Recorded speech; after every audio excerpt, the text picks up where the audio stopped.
ದೇವರ ಪರಿಶುದ್ಧವಾದ ನಾಮಕ್ಕೆ ಸ್ತೋತ್ರವಾಗಲಿ. ದೇವರು ಈ ದಿನವನ್ನು ಆಶೀರ್ವದಿಸಲಿ. ಪ್ರತಿದಿನವೂ ಬೆಳಗಿನ ಜಾವದಲ್ಲಿ ಎದ್ದು ಪ್ರಾರ್ಥಿಸುವ ಒಂದು ಅಭ್ಯಾಸವನ್ನು ನಾವು ಇಟ್ಟುಕೊಂಡಿದ್ದೇವೆ. ದೇವರು ಅದಕ್ಕಾಗಿ ಪ್ರತಿಯೊಬ್ಬರನ್ನು ಆಶೀರ್ವದಿಸಲಿ. ವಾಕ್ಯವನ್ನು ಕೇಳುವವರು ಮತ್ತು ಅನೇಕರಿಗೆ ಶೇರ್ ಮಾಡುವವರನ್ನು ದೇವರು ಎಂದಿಗೂ ಕೈ ಬಿಡುವುದಿಲ್ಲ.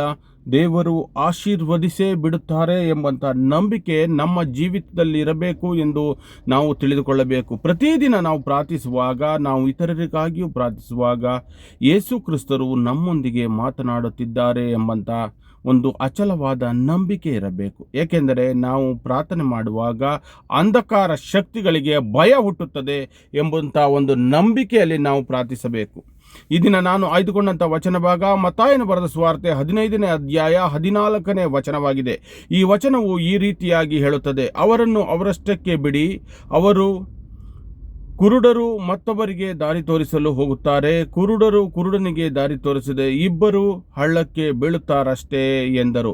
ಈ ವಾಕ್ಯ ನಮಗೆ ಯಾವ ರೀತಿಯಾಗಿ ವಿವರಿಸುತ್ತದೆ ಎಂಬುದಾದರೆ, ಯೇಸು ಕ್ರಿಸ್ತರು ಸತ್ಯವನ್ನು ಇತರರಿಗೆ ಮಾರ್ಗದರ್ಶನ ಮಾಡುವವರಿಗೆ ಎಚ್ಚರಿಕೆಯನ್ನು ಕೊಟ್ಟಿದ್ದಾರೆ. ಏಕೆಂದರೆ ದೇವರ ವಾಕ್ಯವನ್ನು ಅರಿಯದೆ ತಮ್ಮ ಸ್ವಂತಕ್ಕೆ ಅಭಿಪ್ರಾಯಗಳ ಪ್ರಕಾರ ನಡೆಯುವವರನ್ನು ಅನುಸರಿಸದೆ ತಪ್ಪು ದಾರಿಯಲ್ಲಿ ನಡೆಯುವವರಿಗೆ ಅಪಾಯವಿದೆ ಎಂಬುದಾಗಿ ದೇವರು ನಮಗೆ ಎಚ್ಚರಿಸಿದ್ದಾರೆ ಎಂಬುದು ನಾವು ತಿಳಿದುಕೊಳ್ಳಬೇಕು. ಆದ್ದರಿಂದ ನಾವು ಯಾರನ್ನು ಅನುಸರಿಸುತ್ತೇವೆ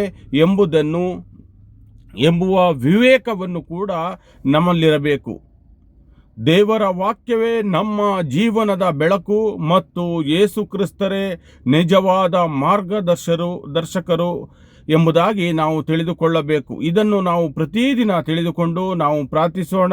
ಕರ್ತರೇ, ನಿಮ್ಮ ಸತ್ಯದ ಮಾರ್ಗದಲ್ಲಿ ನಮ್ಮನ್ನು ನಡೆಸಿರಿ, ತಪ್ಪು ಬೋಧನೆಗಳಿಂದ ನಮ್ಮನ್ನು ಕಾಪಾಡಿರಿ, ನಿಮ್ಮ ವಾಕ್ಯಕ್ಕೆ ವಿಧೇಯರಾಗಿ ಬದುಕುವ ಜ್ಞಾನವನ್ನು ನಮಗೆ ದಯಪಾಲಿಸಿರಿ ಸ್ವಾಮಿ. ಆಮೇನ್.